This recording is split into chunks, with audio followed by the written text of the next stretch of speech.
Baie welkom by dag 21. Ons het nou al 'n paar keer soos ons deur hierdie storie lees en saam journey gepraat oor Rahab wat so half 'n buitestander eintlik in haar gemeenskap was.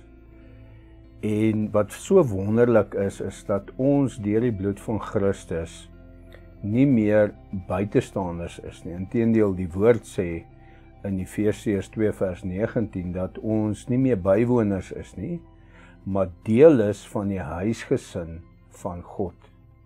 En wat wonderlik is, as 'n ou deel is van 'n huisgesin, beteken dit daar's nie onderskeid nie.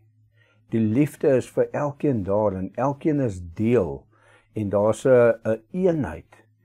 En vandag wil ek jou daaraan herinner dat almal van ons op 'n stadium buitestanders was, maar deur dit wat Christus gedoen het, net soos Rahab, het ons die geleentheid om wanneer ons geloof in hom plaas, om deel te raak van die huisgesin van God, om geestelik nuut gemaak te word.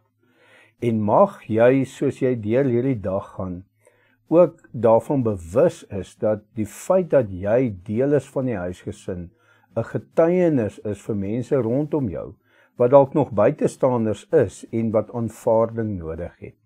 Kom ons bid dat die Here mense sal aanraak.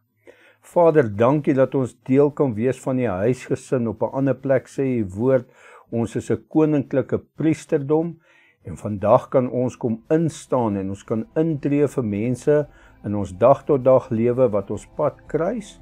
En my gebed is, Here, soos elkeen van ons nuwe identiteit in u bevestig, dat ons sal getuig, dat ons lewe 'n getuienis sal wees en dat u verheerlik sal word.